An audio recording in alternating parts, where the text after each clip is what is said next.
Today's design is a more advanced version of the Quatrefoil pattern. For today's design, you'll need the regular supplies along with a thin art brush and dotting tools of 2 different sizes.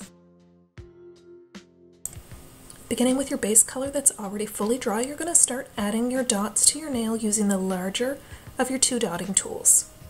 You're going to first create 1 dot at the tip of your nail and then add one of the full Quatrefoil patterns and make sure that those connect with that first dot. Now, you don't have to do what I did, which is have the dot off the tip of your nail. You can kind of do the placement where you want. I just thought that would work best because I knew I would have 2 full Quatrefoils in the center of my nail. I continue along to the cuticle end of my nail, and I do go back and make sure that those first 2 Quatrefoil patterns are connected. For the side of my nail, I'm careful not to get the black polish on my skin because it is a little bit of a pain to clean up. So normally when I'm doing dots on the side of my nail, I just overlap it, get the dot right on my skin, and clean it up. But I didn't want to do that here, so I'm just using a thin art brush and replicating where the dot would have been. For the next step, you're going to use your thin art brush, and you're going to begin giving your Quatrefoil pattern a more advanced look by creating this triangle shape in between 2 of the dots that form each of the Quatrefoil patterns. So basically you're going to add 4 of these triangle shapes to each of the Quatrefoil patterns. Continue along and do this on each of your nails. It can get a little bit confusing as to where to put those, so I like to work with 1 Quatrefoil at a time.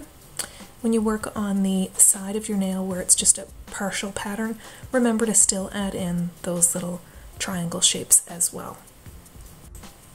Now for this design, you can really use any color. I wanted kind of a rich look with the black and the gold, and for my accent finger, you'll see I reversed the order. I started with a black base and added the gold Quatrefoil pattern.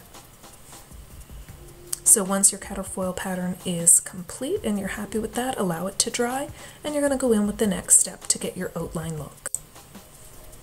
Using the smaller of your dotting tool, you're going to add a gold dot. This is your base color, and you're just adding it inside that first dot, and you can see it's a little bit smaller, so it leaves an outline behind. Now if you don't have multiple dotting tools, you can use the same dotting tool and just not press quite as hard, and you won't fill the full area. Once you've filled in your full pattern, you may find that there's areas where you need to touch up. So in a couple of spots I didn't leave enough of the black outline, so I'm just going back with my thin art brush and touching that area up. I allow everything to dry fully and I apply my top coat, and the design is done. Now I did do my thumb a little bit different, and you'll see a picture here that shows that I filled in each of those little peaks with gold as well, and I like that look too. Thanks so much for watching. I hope you liked the video. Please comment, share, subscribe, and thumbs up are always appreciated.